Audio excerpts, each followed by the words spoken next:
할렐루야, 안녕하십니까.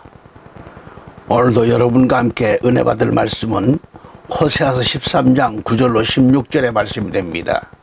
제가 말씀을 봉독해 드립니다. 오 이스라엘아, 내가 내 자신을 멸망시켰도다. 네가 내 자신을 멸망시켰도다. 그러나 너의 도움은 내게 있느니라. 내가 내 왕이 되리니 내 모든 성읍에서 너를 구원해 줄 다른 이가 어디 있으며, 네가 말하기를 왕과 호관들을 내게 주소서라고 했던 내 재판관들이 어디 있느냐.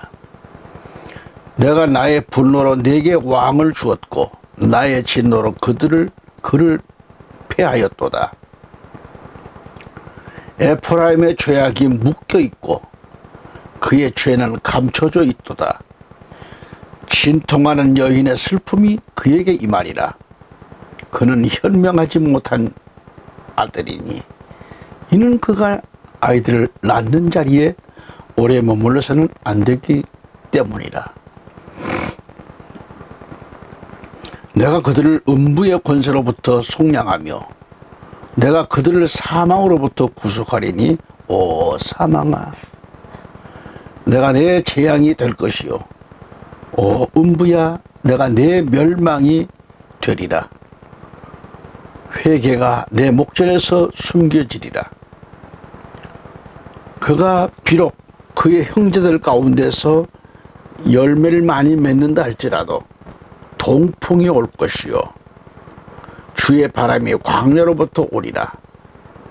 그러면 그의 물 근원은 마를 것이요 그의 샘은 말라버리리니 그가 모든 아름다운 기명들이 있는 보물 창고를 약탈해 가리라. 사마리아는 황폐하게 되리라. 이는 그녀가 그녀의 하나님을 대적하여 반역하였음이니 그들은 칼에 쓰러질 것이며 그들의 아기들은 내던져져 산산조각 날 것이요 그들의 아이를 뵌 여자들은 찢겨지리라. 아멘. 애청자 여러분, 오늘도 주님의 은혜 중 평안하셨습니까? 지저스타임즈 CJTN TV 방송, CPJ TV 방송은 그리고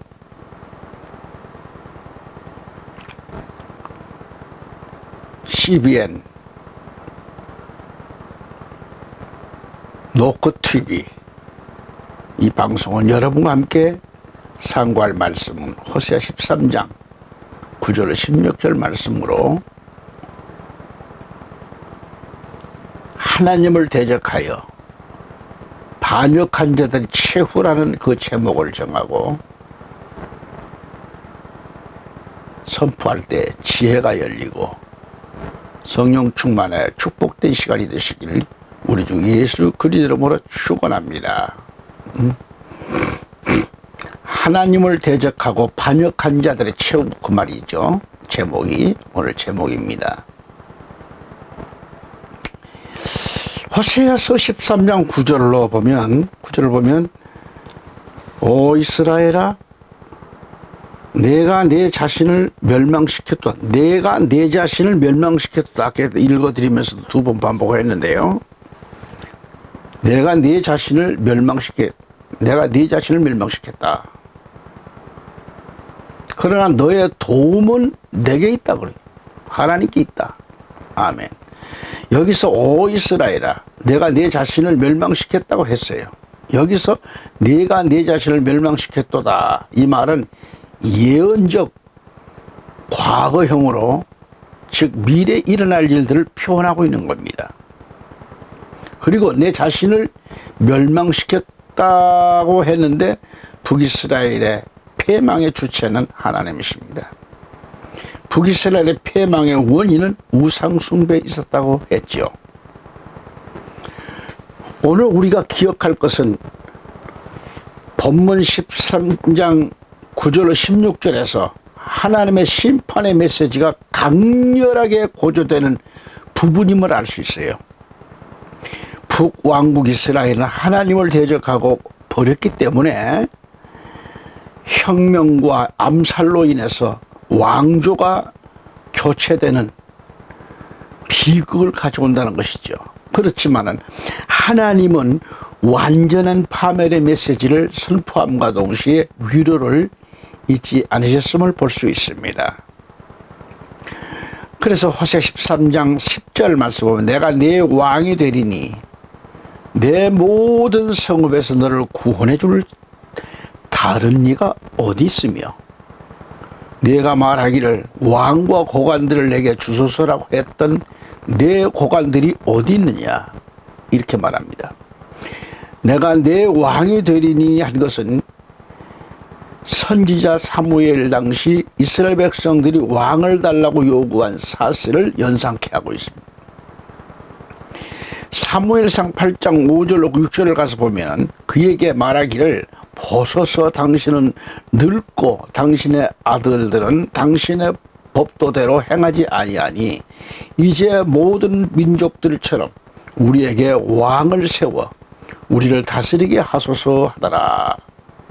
그러나 그들이 우리를 다스릴 왕을 우리에게 주소서라고 말한 그 일이 사무엘을 기쁘시게 하지 아니한지라 그래서 사무엘을 기쁘게 하지 아니한지라 사무엘이 주께 기도하였더니 그랬습니다. 그러나 본문의 핵심은 사무엘 당시의 사건이 아니에요. 이것은 솔로몬 사후 북왕국 10지파가 다윗 가문을 배반하고 여로보암 1세를 북왕국 10지파의 왕으로 세운 사실을 염두에 둔 그런 표현입니다. 열왕기상 12장 20절 내용을 볼 수 있습니다. 다시 본문을 보면은 내 모든 성읍에서 너를 구원해 줄 다른 이가 어디 있으며 그래요. 다윗 가문을 배반하고 새로운 왕을 구하는 북이스라엘 백성들의 태도가 너무도 잘못됐다라는 것을 여기서 지적하고 있는 거죠. 북이스라엘 백성들은 자신들의 욕구에 의해 세워진 왕이 자신들을 구원해 줄 것으로 생각한 거죠. 한마디로 하나님을 의지한 믿음이 아닌 그들의 인본주의에서 발생한 신앙을 가리킵니다. 인본주의는 결과적으로 그들이 세운 왕들은 그들의 생각과 같이 그들을 구원해 주지 못했어요. 못하죠. 북이스라엘의 왕들은 백성들을 우상숭배로 이끌었고요. 그 결과 이스라엘을 파국의 상태로 내몰고 말았습니다. 본문 10절은 이렇게 될 것을 염두에 두고 있는 말씀이에요. 그런데 이처럼 북이스라엘 백성들이 북이스라엘 백성들의 왕들이 북이스라엘을 구원하지를 못한 것은 이스라엘 그들이 다 하나님의 마음에 합한 자들이 아니라는 의미죠. 다시 말하면 북이스라엘 백성들이 모두가 북이스라엘의 잘못된 요구에 대한 하나님의 진노의 결과로 세워진 자들로 11절에 보면 그래서 북이스라엘을 구원할 자들이 아니라 파멸로 이끌 자들이라는 점이죠. 거듭 말해서 당시 북왕국 이스라엘 왕들은 한결같이 하나님을 떠나 불의를 행했을 뿐만 아니라 사회, 경제, 군사적인 면에서 세속적인 성장을 꾀했다라는 것이죠. 그런가 하면 국가의 보호를 위해 인간적인 방법, 즉 인본주의 방법으로 이방 나라들의 예물을 보내고 대가로 원조를 요청했다는 것이죠. 사실 북왕국들의 그 비신앙적 행위는 진정한 보호를 상실했고요. 결과적으로 불행을 자초하고 만 겁니다. 다시 호세아서 13장 11절로 넘어가 봅니다. 내가 나의 분노로 내게 왕을 주었고 나의 진노로 그를 패하였도다 그랬습니다. 이 말씀은요, 사무엘 당시 하나님께서는 이스라엘 백성들이 하나님의 신정정치를 거절하고 왕을 요구할 때 그들의 태도를 안타까워 하시면서 왕을 허락하시는 겁니다. 사무엘상 4장 볼 때에. 또 호세아 13장 11절을 보면 다시 한번 읽어보면, 내가 나의 분노로 내게 왕을 주었고 나의 진노로 그들을 패하였도다 그랬죠. 이 말씀의 의미는 뭐예요?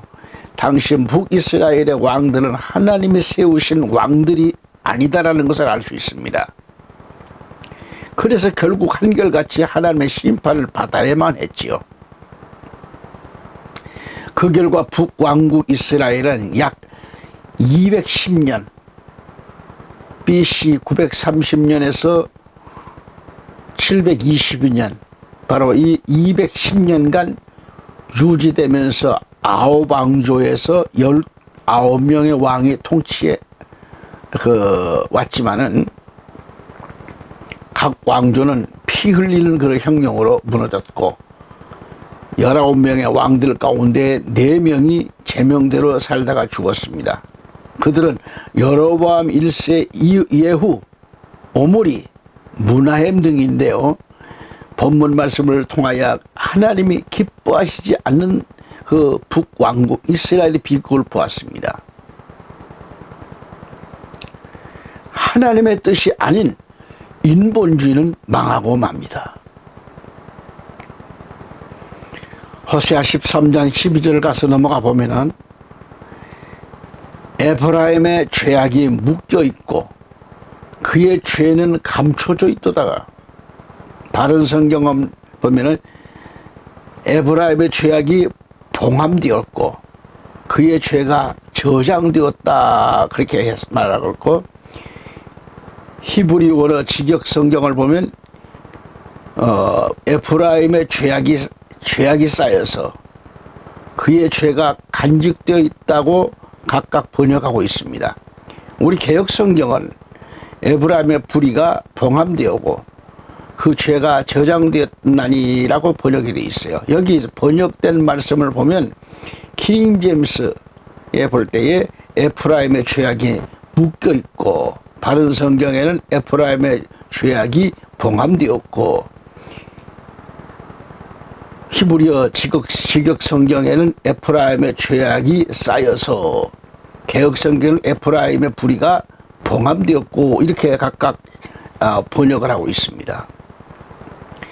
이 말씀은 한마디로 북이스라엘에 대한 하나님의 심판의 당위성을 말하고 있는데, 본문의 내용을 보면 북이스라엘 백성들이 하나님께 대한 범죄와 불충성으로 오랜 역사에 걸쳐 불법을 행하면서 죄악에 머물러 있었습니다. 그래서 북이스라엘이 하나님의 최종적이고 가장 무서운 심판을 받게 될 것을 깨닫지 못하고 있는 거죠.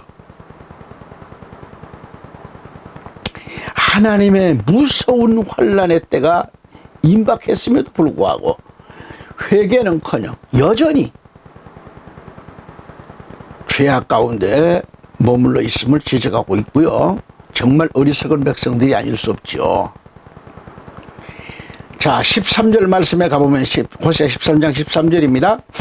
진통하는 여인의 슬픔이 그에게 임하리라. 그는 현명하지 못한 아들이니 이는 그가 아이들을 낳는 자리에 오래 머물러서는 안 되기 때문이라고 그랬어요. 여기서 북이스라엘 백성들은 출산하는 여인이 산고의 고통을 당하듯이 하나님의 형벌로 인한 엄청난 고통이 임할 것을 비유하고 있는 겁니다. 여러분이 잘 알다시피 산고는 한 생명을 생산하는 데 있어 여성이 피할 수 없는 이 산고입니다. 하지만 산고의 고통 속에 얻은 귀한 생명으로 인하여 그 기쁨은 엄청난 보람을 갖게 되는 거죠. 그렇습니다. 북이스라엘에 대한 하나님의 징계도 그들을 징계하시는 하나님의 뜻을 깨닫고 즉시 회개한다면 징계 이후에 찾아올 하나님의 사랑과 엄청난 복을 받을 그럴 것은 물론 큰 기쁨이 넘치게 될 것인데요. 하지만 선지자는 북이스라엘을 향하여 현명하지 못한 아들, 어리석은 자식으로 표현하였습니다. 태아가 어머니의 뱃속에서 나올 때 신문에서 지체하면 모자가 함께 죽을 수밖에 없듯이 북이스라엘은 대부분 하나님의 회개의 외침을 듣고도 회개는커녕 귀를 막고 있다가 멸망받을 수밖에 없음을 단식하고 있습니다. 이처럼 우리 또한 어리석은 자는 아닌지 자신을 돌아볼 필요가 있는 것이죠. 14절 말씀으로 넘어가 봅니다. 내가 그들을 음부의 권세로부터 속량하며 내가 그들을 사망으로부터 구속하리니 오 사방아 내가 네 재앙이 될 것이요 오 음부야 내가 네 멸망이 되리라. 회개가 내 목전에서 숨겨지리라. 아멘. 내가 그들을 음부의 권세로부터 속량하며 내가 그들을 사망으로부터 구속하리니 그랬습니다. 이 한 구절만 볼지라도 이 한 줄만 가지고라도 설교를 몇 편을 하게 될 그 자료입니다. 이 말씀은 하나님의 징계 이후 있게 될 하나님의 크신 구원의 약속으로 1차적으로는 북이스라엘 백성들의 아시리아에서 해방과 회복을 예언하고 있고요. 궁극적으로는 모든 성도들이 예수 그리스도의 피의 공로를 힘입어 죄와 사망의 권세에서 구속함을 입게 될 것을 예언하고 있는 거죠. 할렐루야. 여기서 속량이란 말은 값을 주고 샀다라는 것을 의미합니다. 속량. 그리고 구속이란 단어 역시 중보자 혹은 연고자로 말미암아 해방과 자유를 얻게 될 것을 의미하는데 이 두 단어는 다 같이 1차적으로는 아시리아에서의 북이스라엘의 남은 자들의 해방을 나타내고 있고요. 보다 궁극적으로는 하나님의 택한 모든 남은 자들이 예수 그리스도의 구속 사역으로 말미암아 죄와 사망의 권세에서 해방될 것을 가르쳐주고 있는 거예요. 또한 우리 하나님은 저 북이스라엘 백성들이 범죄하면 공의로 심판하시지만 이스라엘 백성들이 회개하고 돌이키면 그 백성들을 영원한 죄와 사망의 권세를 깨뜨리시고 주 안에서 새로운 삶을 살아가도록 인도해 주십니다. 그래서 13절 후반부터 보면은 오 사망아 내가 내 재앙이 될 것이요 오 음부야 내가 내 멸망이 되리라. 회개가 내 목전에서 숨겨지리라고 말합니다. 원문대로 직역하면 사망아 나는 네 재앙이 될 것이다. 또한 음부는 나는 내 멸망이 될 것이다. 이렇게 말합니다. 다시 말해서 하나님께서 사망과 음부의 권세를 멸망시킨다는 예언이죠. 그러므로 첫째는 하나님께서 아시리아를 멸하실 것을 예언한 것으로 아시리아가 바빌론에 의해 BC 605년이죠. 멸망함으로 성취되었습니다. 또한 이 말씀은 사망과 음부의 권세를 멸하실 것을 예언한 것으로 실제로 예수 그리스도의 보혈로 성취되었습니다. 그리고 더 나아가서 우리 주님 예수 그리스도께서 재림하심으로 말미암아 완전히 성취될 것을 이렇게 해서 말씀을 가리키고 있습니다. 요한계시록 20장 14절을 가서 보면 사망과 음부도 불못에 던지오니 이것은 둘째 사망 곧 불못이라고 했습니다. 또한 본문 14절에서 회개가 내 목전에서 숨겨지리라고 했는데 이것은 사망과 음부의 권세를 벌어질 때 어떠한 타협도 내지도 먹을 수 없이 행하실 것이라 말이죠. 이때 남은 자들의 구원이 절대적이고 확실하게 이루어질 것을 예언하고 있는 겁니다. 자, 또 호세아서 13장 15절로 넘어가 볼까요? 그가 비록 그의 형제들 가운데서 열매를 많이 맺는다 할지라도 동풍이 올 것이요 주의 바람이 광야로부터 오리라. 그러면 그의 물구나무는 마를 것이요 그의 샘은 말라버리리니 그가 모든 아름다운 기명들이 있는 보물 창고를 약탈해 가리라. 아멘. 여기 15절의 말씀은요, 머지않아 북이스라엘에 쳐들어올 아시리아의 공격을 말해주는 거예요. 여기서 그는 북이스라엘 백성들을 총칭하고 있습니다. 그래서 그가 비록 그의 형제들 가운데서 열매를 많이 맺는다 할지라도 동풍이 올 것이요 했는데, 여기서 동풍은 보통 시로코라는 그런 바람인데, 이 바람은 아라비아 사막에서 불어오는 뜨거운 바람, 열기를 동반한 바람을 가리킵니다. 이 동풍은 이스라엘을 침략할 아시리아의 공격을 가리킵니다. 다음으로 주의 바람이 여호와의 바람이 광야로부터 오리라고 했는데, 이것은 하나님께서 북이스라엘 백성들을 징계하시기 위해서 아시리아를 도구로 사용하실 것을 의미하고 있는 거죠. 그래서 여호와의 바람이라고 했습니다.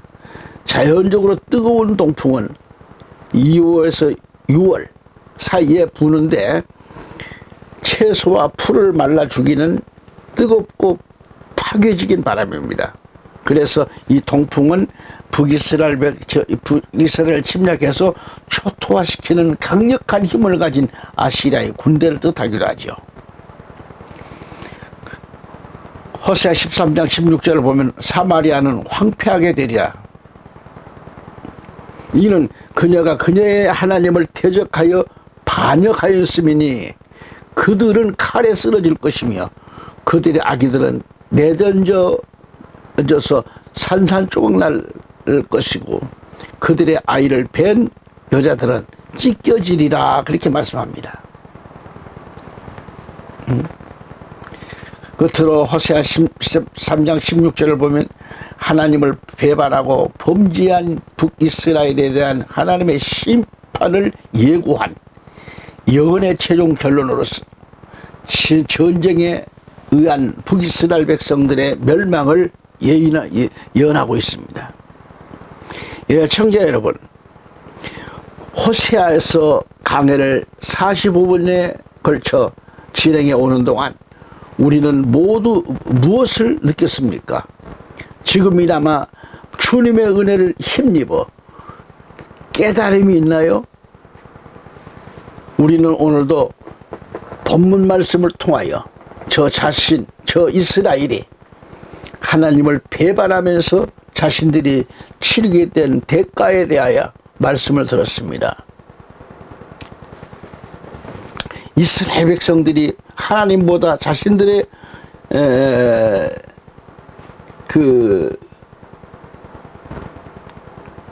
치료된 대가에 대하여 말씀을 들었습니다. 이스라엘 백성들이 하나님보다 자신들의 이상에 따라 만들어낸 우상을 더 사랑하고 숭배한 것이나 하나님께서 공급하신 은혜로 이스라엘 자신들이 배부르게 되었을 때 그들은 하나님 앞에 교만했고요, 또는 하나님을 거스려 반역하고 대적하는 등 큰 죄를 범하고 있었습니다. 이스라엘 백성들은 자신들이 하는 짓들을 알지 못하고 여호와 하나님으로부터 더 멀어졌고요, 이스라엘을 구원하시고 도우신 여호와 하나님을 배반하고 죄에 깊이 빠져 있었습니다. 이스라엘 그들이 하나님을 배반했을 때 이스라엘 백성들의 처지가 아직 마치 아침 이슬처럼 안개처럼 타작마당의 쭉정이처럼 추락했고 하나님의 형벌이 사나운 사자처럼 표범과 같이 임했다라는 것입니다. 오늘 우리는 이 말씀을 되새김질하면서 하나님을 배반하지 아니하고 언제나 한결같이 하나님 한 분만을 살아가며 섬기면서 전능하신 하나님 앞에 겸손하셔서 오직 크리스찬다운 삶을 살아갈 수 있기를 우리 주 예수 그리스도 이름으로 축원합니다. 청자 여러분, 다음 시간까지 안녕히 계십시오. 건강하십시오. 할렐루야.